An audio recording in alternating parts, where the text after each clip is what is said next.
Bonjour. Si c'est la première fois que vous m'écoutez, abonnez-vous maintenant et dites-moi en commentaire d'où vous nous écoutez aujourd'hui. Cette histoire que je m'apprête à partager avec vous, je l'ai vécue de mes propres mains, et elle illustre à quel point l'amour d'une mère peut être à la fois une bénédiction et une malédiction. Avez-vous déjà ressenti cette intuition que quelque chose n'allait pas, même quand tout le monde autour de vous disait que tout était parfait? À 68 ans, j'avais construit ma vie autour d'une seule certitude, mon fils Thomas était tout pour moi. Depuis la mort de mon mari il y a 15 ans, j'avais consacré chaque euro, chaque minute, chaque battement de mon cœur à assurer son bonheur. Mon appartement de 2 pièces à Levallois-Perret, mes économies de retraite, mes bijoux de famille, tout cela représentait l'héritage que je comptais lui léguer. J'étais fier de lui. À 42 ans, il dirigeait une entreprise de consulting informatique, était marié à Céline depuis 8 ans et père de ma précieuse petite fille Emma, alors âgée de 6 ans. Mais ce matin de novembre 2023, quand Thomas a franchi ma porte avec ce visage défait que je ne lui connaissais pas, j'ai su que ma vie allait basculer. Il s'est effondré sur mon canapé fleuri, la tête entre les mains, et a murmuré ces mots qui ont glacé mon sang. « Maman, j'ai tout perdu. » Combien d'entre vous ont dû être plus forts qu'ils ne pensaient possible pour protéger leur famille? Thomas m'a expliqué que son entreprise était au bord de la faillite. Un client important avait rompu un contrat de 2 millions d'euros et les créanciers réclamaient un remboursement immédiat. Les huissiers allaient saisir sa maison dans les Yvelines, cette belle maison de 4 chambres où vivaient Céline et Emma. Il risquait non seulement la faillite personnelle, mais aussi de perdre sa famille. « Maman, tu es la seule qui puisse m'aider, » a-t-il dit, ses yeux bleus, les mêmes que ceux de son père, remplis de larmes. « J'ai besoin de 800 000 euros. C'est tout ce qui peut sauver l'entreprise et notre maison. » 800 000 euros. Une somme astronomique pour une retraitée comme moi, vivant avec une pension de 1 200 euros par mois.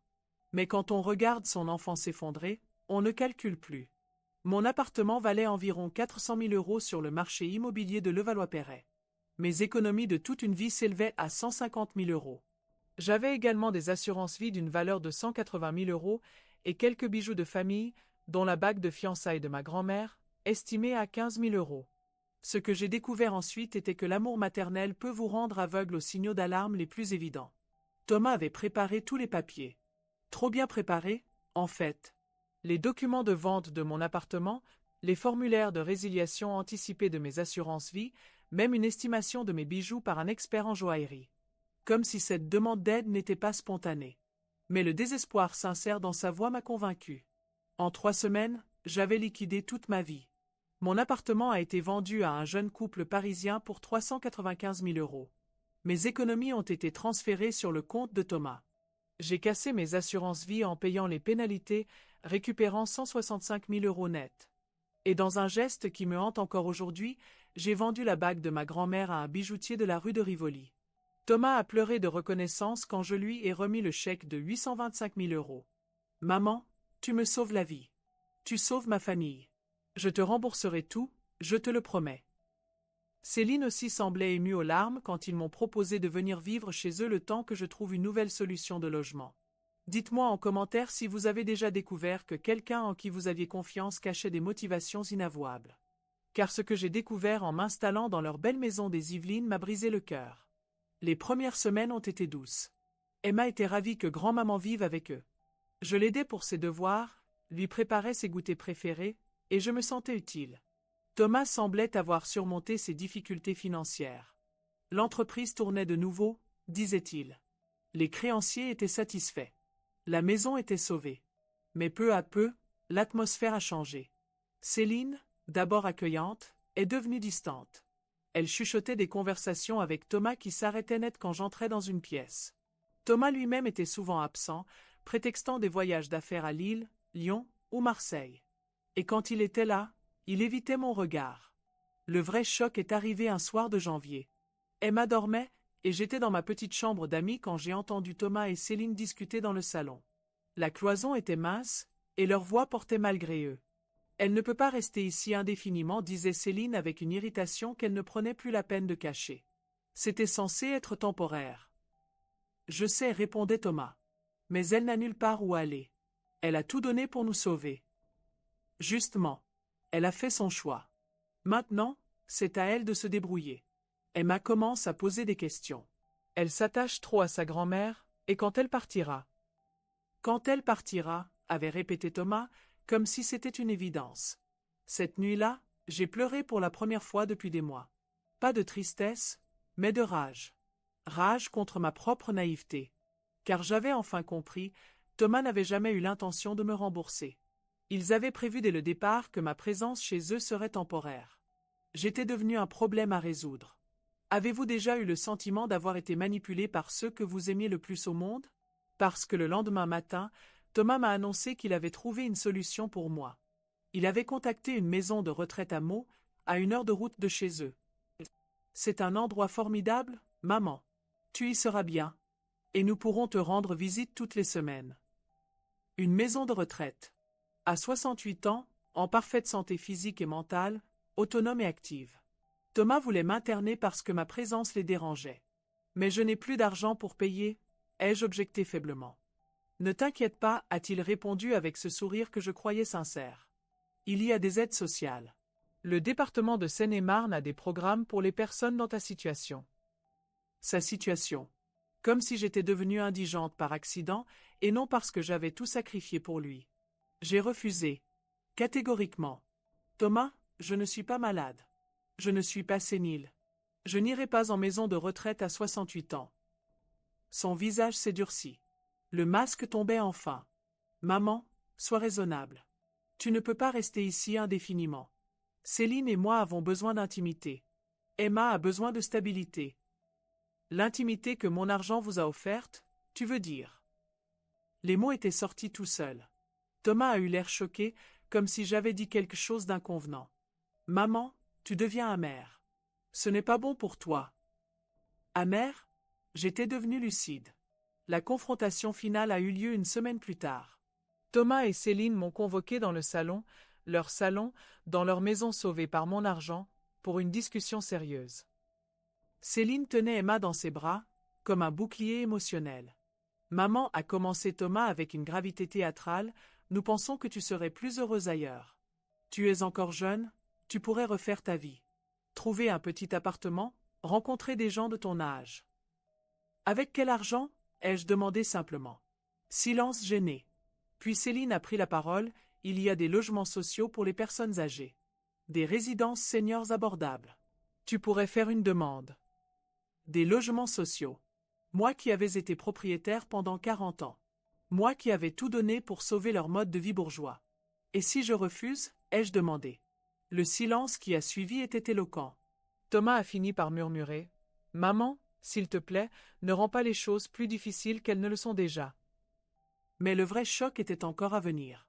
Ce que j'ai découvert le lendemain, en fouillant dans les papiers que Thomas avait laissés traîner dans son bureau, a changé ma perception de toute cette histoire.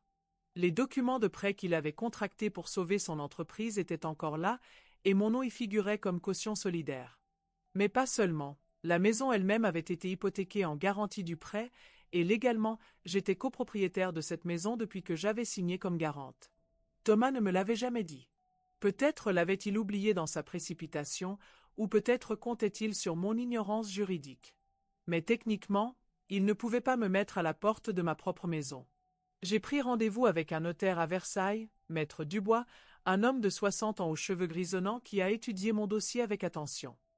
Madame, m'a-t-il dit après 2 heures d'examen des documents, vous êtes effectivement copropriétaire de cette propriété. Votre signature sur les documents de prêt vous confère des droits légaux incontestables. Que puis-je faire? Ai-je demandé. Plusieurs options s'offrent à vous. Vous pouvez exiger le remboursement de votre investissement, avec intérêt. Vous pouvez demander la vente forcée de la propriété pour récupérer votre mise. Ou, il a marqué une pause. Vous pouvez exercer votre droit de propriété et reprendre possession du bien. Reprendre possession. L'idée était grisante et terrifiante à la fois. Combien de temps cela prendrait-il? Ai-je demandé. Avec les procédures accélérées, compte tenu de votre situation précaire et de la clarté des documents, nous pourrions obtenir une décision en 3 à 4 mois. 3 mois. 3 mois à supporter l'hostilité grandissante de Céline, les regards fuyants de Thomas et la confusion innocente d'Emma qui ne comprenait pas pourquoi l'atmosphère familiale se détériorait. Partagez vos histoires de membres de famille qui sont devenus famille non pas par le sang, mais par choix et amour quotidien. Car c'est dans cette période la plus sombre de ma vie que j'ai découvert la vraie solidarité. Ne pouvant plus supporter l'atmosphère délétère de la maison, j'ai commencé à passer mes journées à l'extérieur. C'est comme ça que j'ai découvert les Restos du Cœur de Versailles, une association caritative qui servait des repas aux plus démunis. D'abord, j'y suis allé comme bénéficiaire. Oui, j'avoue ma honte, la mère qui avait tout sacrifié pour son fils était devenue assez démunie pour faire la queue pour un repas gratuit. Mais les bénévoles de l'association, dirigés par une femme remarquable de 55 ans nommée Marie-Claude, n'ont posé aucune question indiscrète. Ils m'ont accueilli avec la dignité que ma propre famille me refusait. Et rapidement, j'ai proposé mes services comme bénévole. « Vous savez cuisiner ?» m'a demandé Marie-Claude avec un sourire chaleureux. 40 ans de mariage et un fils à élever, ai-je répondu. Je pense que ça compte comme expérience. Elle a ri.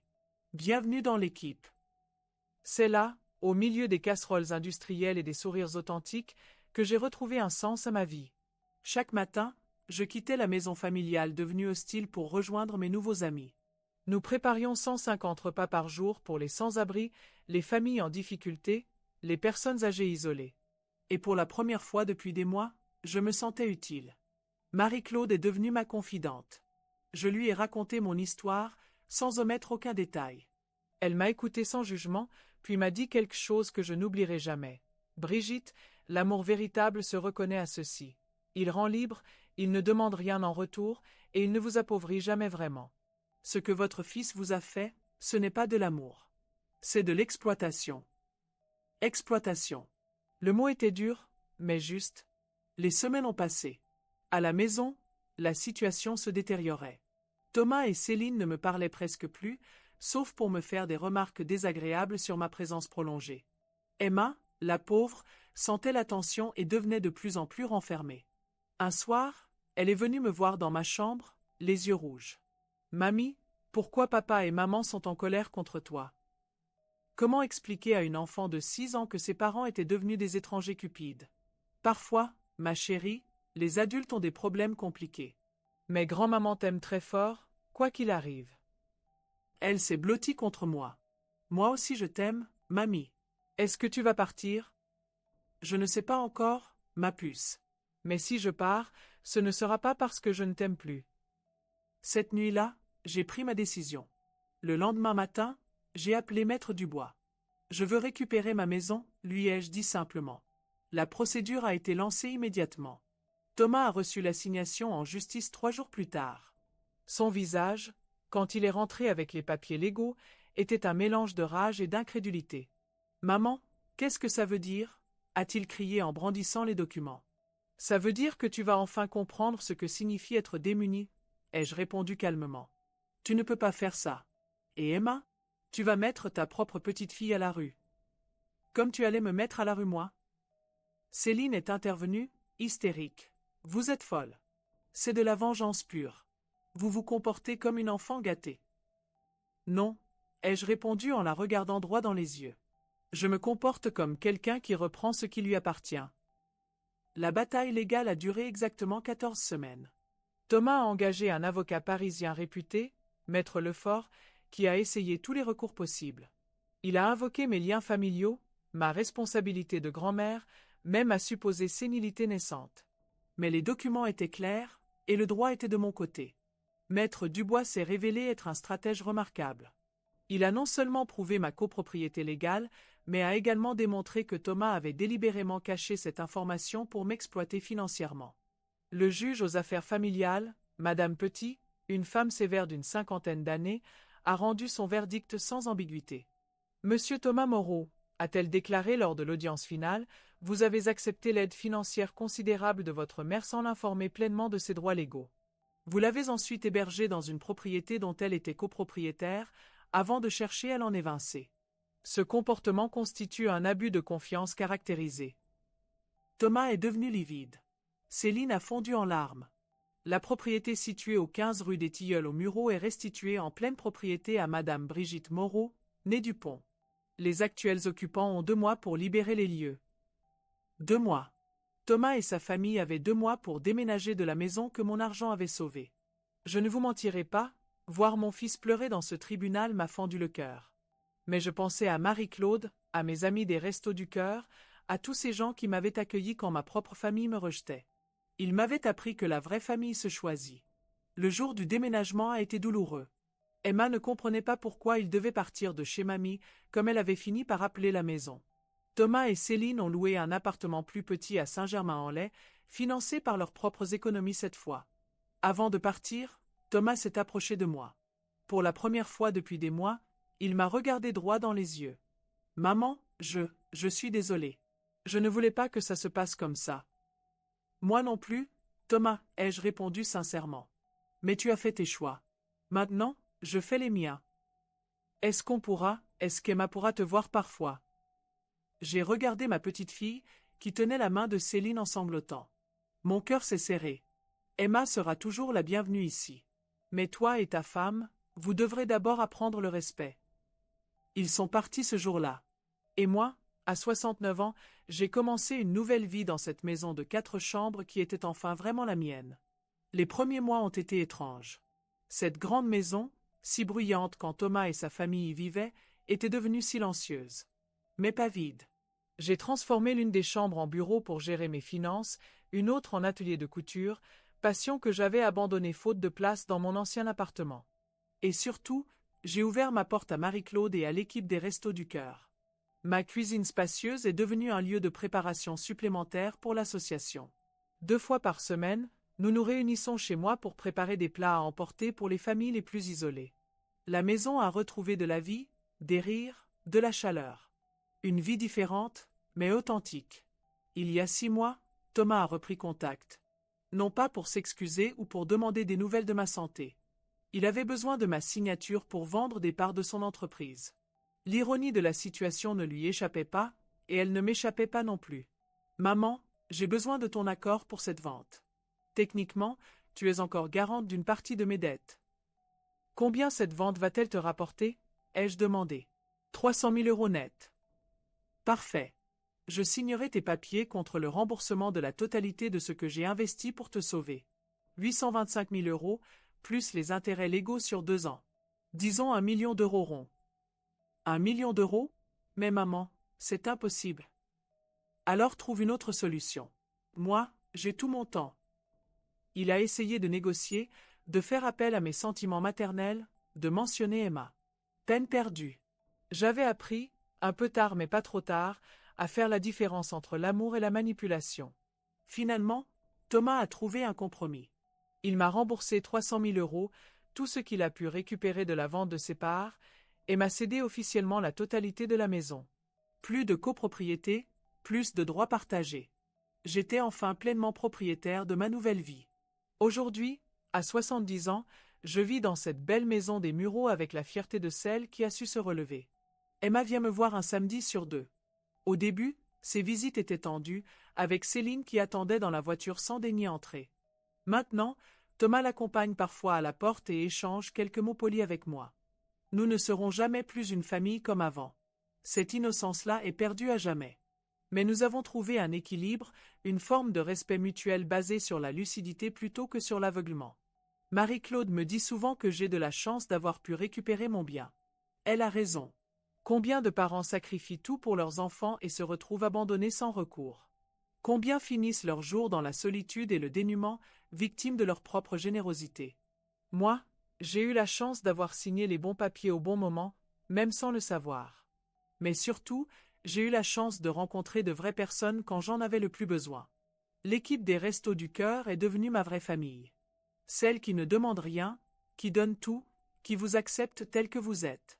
Cette histoire, je la partage pour toutes les mères qui pensent que l'amour inconditionnel justifie tous les sacrifices. Non. L'amour véritable, c'est aussi savoir dire non, poser des limites, exiger le respect. C'est comprendre que donner sa vie pour quelqu'un ne vous donne pas le droit de la vivre à travers cette personne. Je veux que vous partagiez vos propres expériences dans les commentaires. Avez-vous déjà eu à protéger quelqu'un d'une menace que les autres ne voyaient pas? Avez-vous déjà eu à prendre des décisions difficiles qui ont changé le destin de votre famille? Dites-moi d'où vous m'écoutez et si vous avez vécu quelque chose de similaire. Vos histoires peuvent aider d'autres personnes qui traversent des situations comparables. Si cette histoire vous a touché le cœur comme elle a touché le mien en la vivant, abonnez-vous à la chaîne et partagez-la avec d'autres qui ont besoin d'entendre qu'il est possible de recommencer, que le bonheur peut se trouver après la trahison.